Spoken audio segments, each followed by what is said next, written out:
What is your relationship with fear?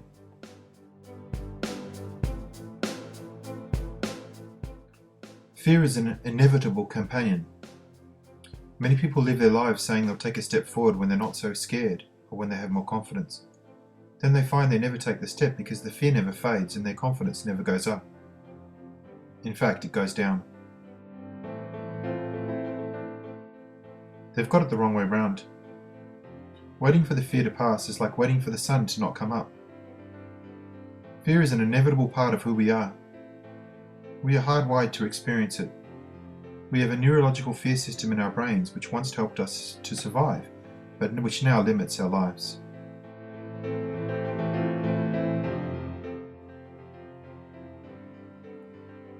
We needed this fear in the early epochs of mankind because it kept us alive. It gave us the capacity to spring into action whenever we saw or sensed threat. This is how we survived, but as a consequence we became hardwired for hard times. The fact is that most of us in the Western world are no longer in threat of extinction. It doesn't change our wiring. The desire for fight, or freeze still remains within us.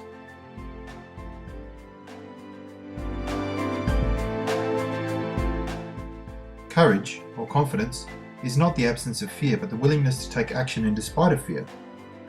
In fact, we can't learn courage unless we take action. If we wait for the courage to arrive before we act, we're doomed never to feel it. This is the ultimate paradox. We need to do the thing to realize we have the courage and resources within us.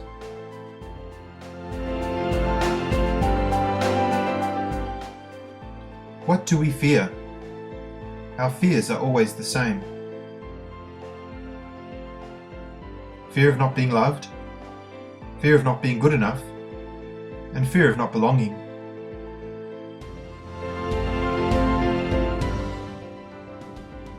These constant fears are what keep us playing safe. They keep us from shining, stepping up, taking risks, experimenting, making mistakes, living. Whenever we put avoiding fear ahead of our true desires, we're preventing ourselves from truly appreciating and loving our lives.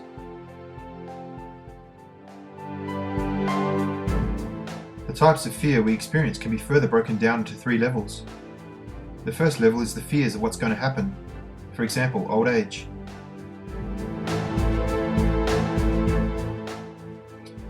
Examples of level 1 fears: death, accidents, being alone, losing financial security, losing a loved one, illness, children leaving us.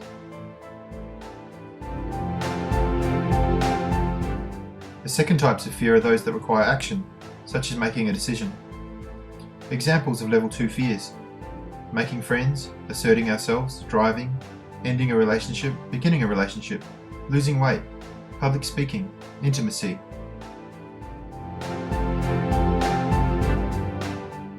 The third types of fear are those that involve inner states of mind. They're a reflection of our perception of our ability to manage the world.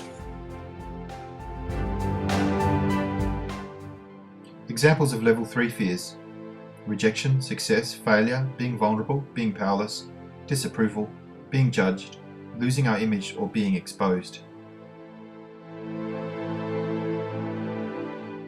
Whatever category of fear we believe we are experiencing, at its core will be an emotional state. Ultimately, whatever state we fear feeling is going to fall into the categories of not belonging, not being loved, or not being good enough.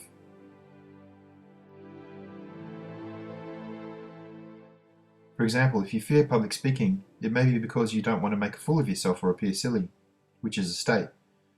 You might not want to feel silly because then you would fear being rejected by the group, or not belonging. You may fear losing a relationship because you don't want to be alone, because if you were alone, then you would fear you weren't lovable.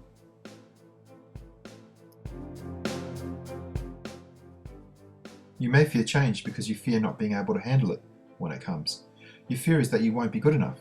You may even fear change because you might fail at whatever it takes to manage the change, which would mean you would fear being judged, which would mean you would fear not belonging, not being loved, and not being good enough.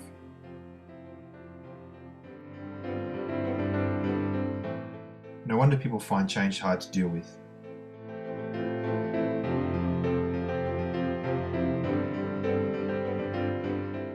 The 2 paradoxes of fear.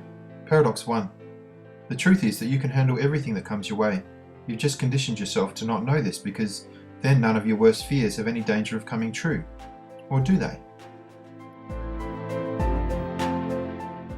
Isn't it true that the more you focus on not having something happen, the more your ultimate fear seems more real?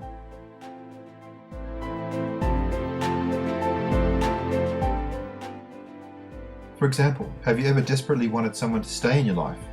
And the more you've clung to that, the further you've pushed them away, leading you to feeling unloved, not good enough, and as if you didn't belong.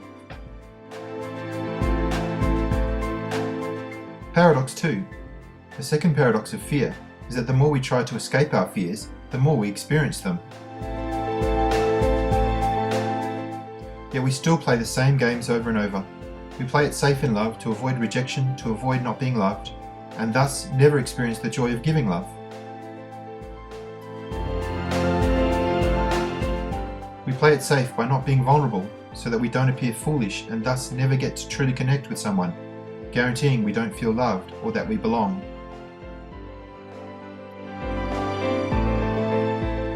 We play it safe by hanging on to the little financial security we have, for fear if we lose it, we'll have nothing, only to never to seem to get ahead, and never feel that we've truly made it, and so feel that we're somehow not good enough.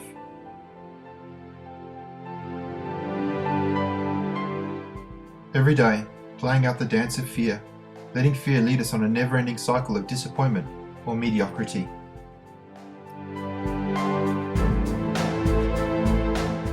Until we eventually ask, is this all there is? Is my life really only going to amount to an okay job, with friends who don't really mind if I don't call, mediocre health, and a feeling like I'll never get off the treadmill? There has to be a better way. There has to be a way to take action, and to be willing to take risks, and to feel great about it. On some level, your dance with your greatest fears has given you a payoff or a benefit.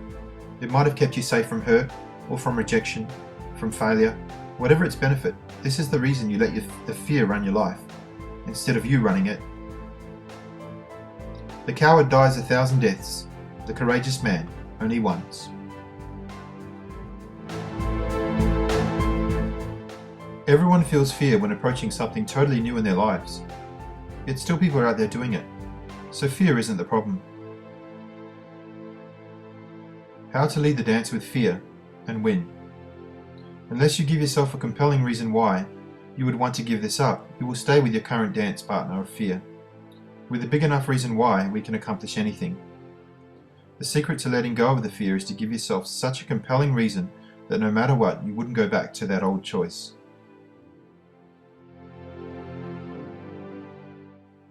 What is your greatest fear?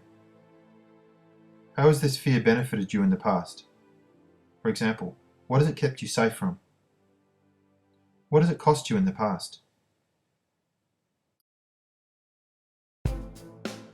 What is it costing you now? What will it cost you in the future? In 1 year? In 5 years? In 10 years? What will letting this fear run you cost those whom you love? Why would you choose to be free of this fear now? Answer this question with total intensity. Really connect with why you must choose to be free of this fear right now. Imagine all the benefits of letting it go. Make a commitment right now to no longer let that fear run your life. Decide now that you will run your life. What does this mean that you will now do? What are you now willing to attempt or experience or let go with this new level of commitment?